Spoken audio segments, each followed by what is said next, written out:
Sometimes I am afraid even to go home. Why are some women made like this? They are wonderful on one level but quite terrifying on another level. Never surrender. Human intelligence, genius, brilliance, talent, competence at the altar of good behavior.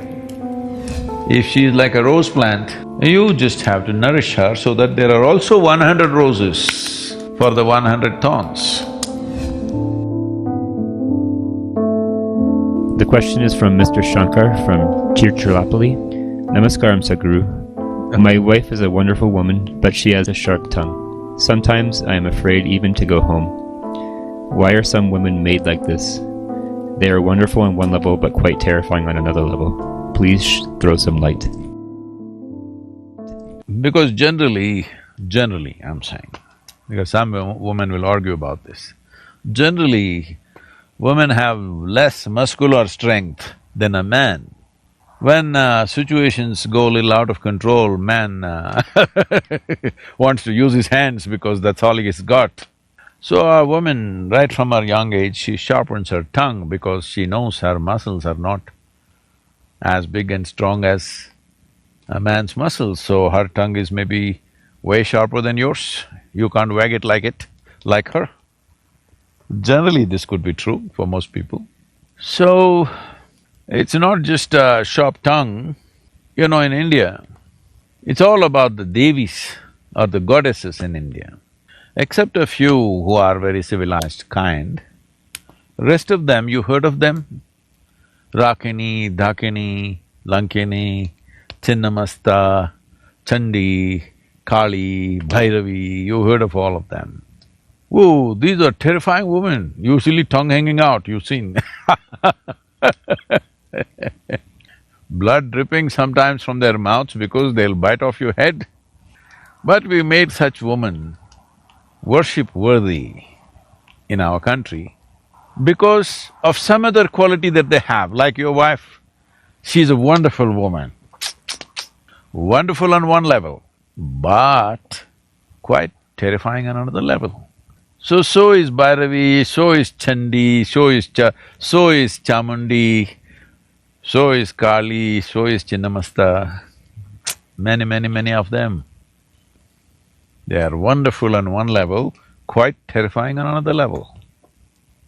So it is your skill to get the wonderfulness of their quality towards you, and their terrifying quality goes towards somebody else. The wonderfulness should come for you. That is a skill you have to learn. But the whole idea of why the goddesses are like this is for you to understand. If there is a wonderful quality, either in terms of talent or intelligence or brilliance or some genius within a person, or right now we're talking about women, if there are such qualities in a woman that she has certain streak of genius, or she has extraordinary talents, or she is super wonderful in something, we don't want to surrender her intelligence, her brilliance, her genius, her talent, her skills at the altar of good behavior. Because you can train your puppy dog to behave well. So if good behavior is all you're looking for, then that's what you should settle for. But if you're looking for other possibilities, not necessarily always, but sometimes it comes with not so good behavior, maybe sometimes with certain amount of nastiness. It depends what values you're looking for in your life. Well, but never surrender. Human intelligence, genius, brilliance, talent, competence at the altar of good behavior. Good behavior can be learnt.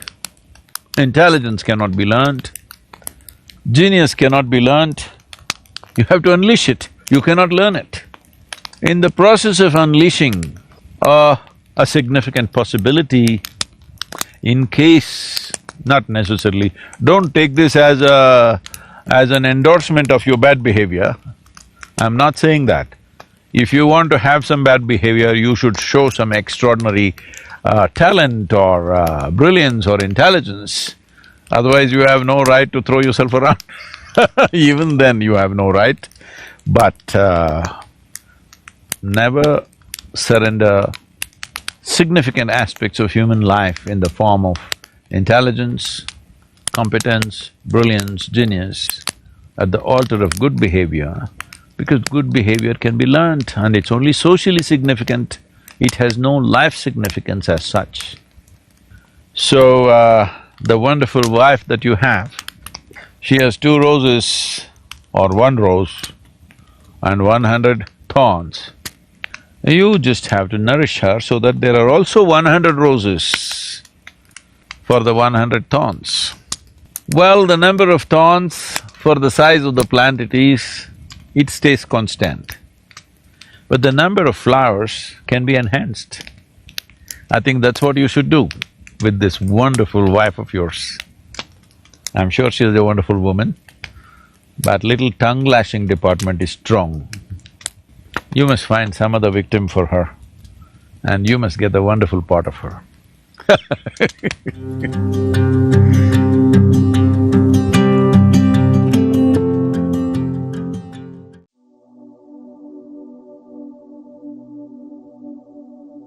Why do we seek relationships? Why does anger surface in our most intimate connections? What if I told you that both relationship and anger are deeply spiritual experiences, just waiting to be understood? Today, we are going to embark on a journey to explore 2 powerful forces that shape human existence, and they are relationships and anger. They seem like 2 ends of a spectrum, yet they are intricately intertwined in our lives.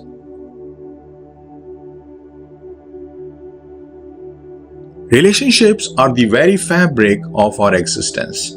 They are the threads that weave us into the tapestry of life. Relationships provide us with opportunities to experience love, growth, and connection. They are mirrors reflecting back to us our deepest desires, fears, and truths. In relationships, we find joy, pain, love, and sometimes conflict. But it is essential to understand that relationships are not just about finding someone to be with, but it is about finding oneself in the process. Every relationship, be it with a lover, friend, or family member, is an opportunity for spiritual growth. It is in the depth of these connections that we find the essence of life itself. Anger is like a shadow that lurks in the corner of our relationships. It emerges when our expectations are not met. It emerges when we feel threatened or when our boundaries are violated. Anger in its essence is a cry for attention. It is a signal that something within us is out of balance. Many people believe that anger is a negative emotion, something to be suppressed or avoided. But I urge you to see anger as a teacher.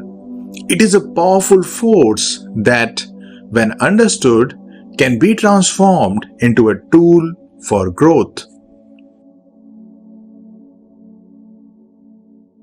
So, how do relationships and anger intersect? In relationships, we often come face to face with our own weaknesses. When these weaknesses are triggered, anger can arise. For example, if one feels unloved or undervalued in a relationship, it can lead to feelings of anger. But here is the profound truth. Anger is not the enemy of relationships. Instead, it is a messenger pointing us towards areas that need healing and growth. When we listen to this messenger, we can transform our relationships and our lives. here are some steps to transform anger in relationships. Every journey begins with a single step, and the journey of understanding anger begins with awareness. When anger arises, it is easy to be consumed by its intensity. But by recognizing its presence, we take the first step towards mastery. Instead of pushing it down or letting it erupt, just pause, just breathe. Sit with this emotion and give it space. This is not about judgment but about understanding. As you become more aware, you will begin to discern the root causes of your anger, allowing its message to become clearer. Open and honest communication is the bedrock of any meaningful relationship. When expressing feelings of anger or dissatisfaction, it is crucial to do so in a manner that promotes understanding rather than further conflict. Using I statements is a powerful tool in this endeavor. Instead of saying, "You always ignore me," try saying, "I feel ignored when you don't listen to me." This simple shift places the emphasis on your feelings and experiences, paving the way for empathy and understanding. Anger, like all emotions, has layers. Beneath its fiery exterior often lie deeper emotions such as hurt, fear, or sadness. By taking the time for self-reflection, we can peel back these layers and uncover the core issues which drive our anger. This introspective process is about asking probing questions. Why did this particular incident trigger such a strong reaction in me? Is there a pattern in the situations that evoke anger in me? By understanding the underlying wounds or needs, we can address them directly, leading to lasting change. In the storm of emotions, meditation serves as an anchor. It allows you to cultivate a calm center in the middle of chaos. Through consistent meditation practice, we train our minds to observe without reacting impulsively. This doesn't mean that anger will never arise, but with meditation, you gain the ability to choose your response. Imagine being able to pause even in the heat of the moment and respond with compassion and clarity. That is the power of meditation. Every person we encounter is a universe unto themselves, with their own experiences, traumas, and perceptions. When conflicts arise, it is easy to fall into an us versus them mentality. But by seeking to understand the other person's perspective, you bridge the gap of misunderstanding. This doesn't mean agreeing with them or condoning hurtful behavior, but it does mean recognizing their humanity. Remember, empathy is a powerful antidote to anger.